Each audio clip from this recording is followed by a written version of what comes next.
Yeah. Lil Brunson back at you with the back at you, and I am the best reporting on the Eagles. Yes, sir. Yes, sir. So there you have it. Pre-orders will stop at midnight tonight. So if you haven't ordered your Hurt Seasons hat, you know what I'm saying? Make sure you go ahead and get that done before 12 o'clock midnight tonight.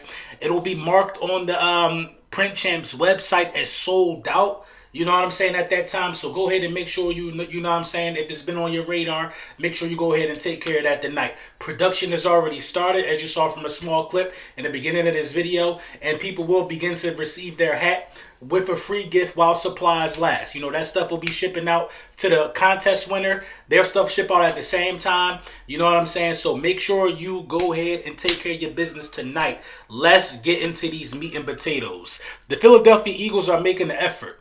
You know what I'm saying? I'm very optimistic about this year's draft. I'm optimistic. It's a few things that I think that'll happen. A few hot takes I'm gonna give during this video. You know what I'm saying? But let's get into the matter at hand.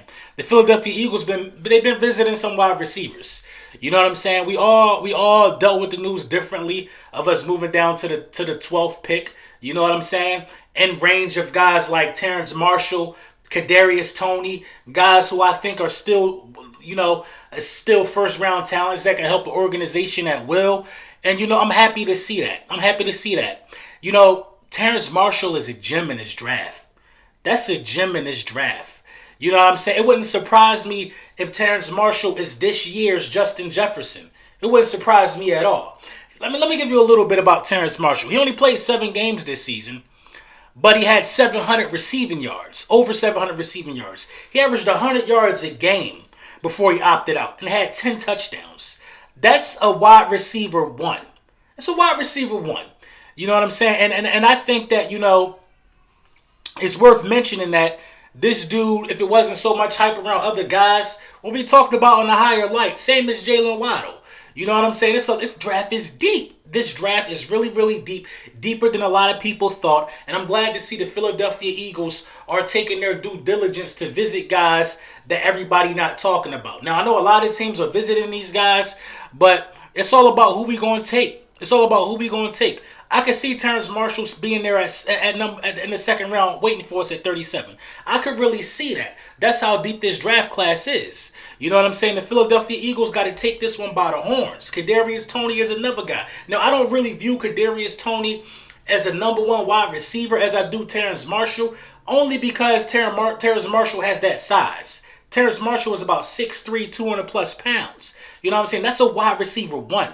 That's a dude ready to be the best dude in the room for any wide receiver group or any team in the NFL. He's NFL ready. He has a nice body size. You know what I'm saying? Kadarius Toney, very shifty. You know what I'm saying? Kadarius Toney is more, in my opinion, a complimentary wide receiver. You know what I'm saying? Like some guys are complimentary wide receivers. They'll be good as playing Robin to a Batman in a lot of wide receiver rooms. But Kadarius Toney could be the one.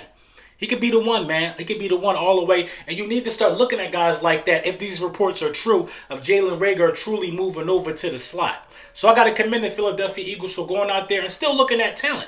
A lot of people were bummed out about us sliding down to number 12. But it's like, come on, man. What you bummed out about? The talent is there. If you did your homework on this draft class, it's talent up into the 5th round of this draft class. So I think we're sitting pretty. I think we're in a really good situation right now. And I absolutely love it. I love where we are right now.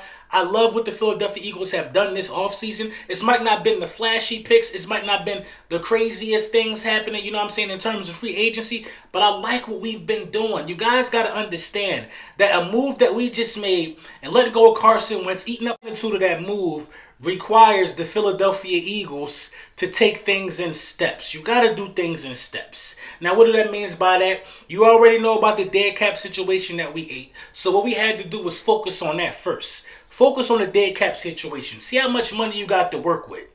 You know what I'm saying? And then from there, you go see a cheap veteran still with a lot in the tank that you could get on a 1-year deal. Did that. Anthony Harris. You don't know our money situation if we would have been able to pay a 6th-round pick. Them dudes get paid a lot. A 6th-round pick get a lot of bread. A lottery pick get a lot of bread. You know what I'm saying? These lottery picks get that money. we're strapped for cash. So moving back, it just all kind of works out in the best interest of the team. And that's something that we got to keep in mind. It's not about the fan base and doing things to ease the emotions of the fan base. Now, Jamar Chase would have been a crowd-pleasing move, but I think we would have been a worse football team had we just did that and then picked somebody in the second round. You know what I'm saying? I think that this is, well, it wouldn't have been a difference if you just stayed at 6 and stayed, you know what I mean, where you at. But I think compiled with the moves that you could still make this year, along with the draft picks next year, having that capital, knowing that in the back of your mind, you don't never know what disgruntled quarterback is going to want to request a trade. You don't know if this Jalen Hurts thing don't pan out. You don't know.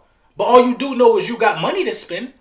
You know what I'm saying? It's like having money in your pocket, but you don't need it for nothing. If you need a new car, you got the bread for it. If you need to go do X, Y, and Z, you got it. You got the capital. Just sit on your capital and wait. You know what I mean? Just sit on your capital and wait. Like I said, man, I like the moves that we've been doing. I think this will be the best draft Howie Roseman has ever, done. Honestly, I think Howie Roseman is about to shock a lot of people with this draft.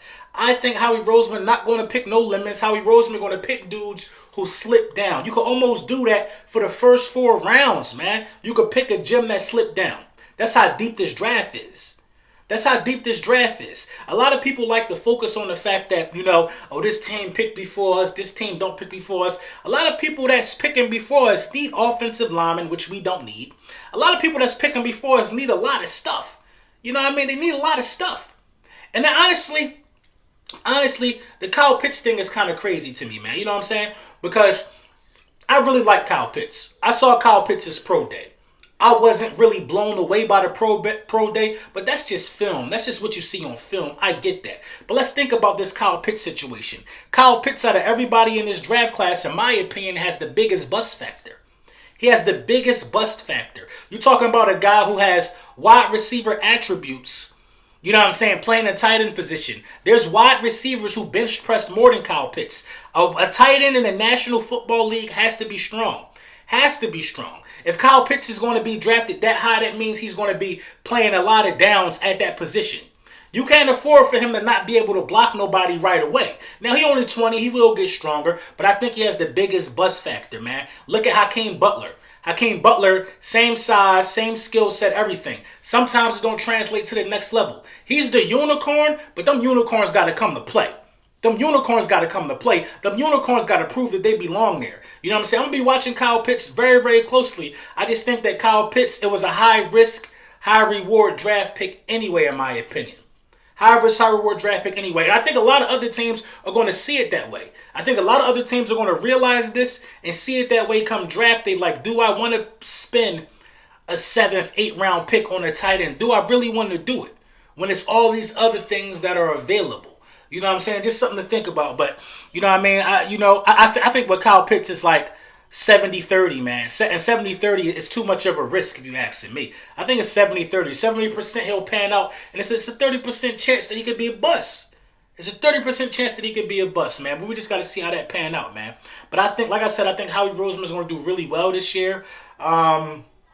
I'm hoping he could do well this year. I hope he learns something. One thing that makes me think he's going to do way better than previous years is simply that, he's sending the scouts out there. He's sending the coaches out there to look at these dudes and interview these dudes. Howie, in my opinion, ain't a guy that know a lot about the X and O's of the game.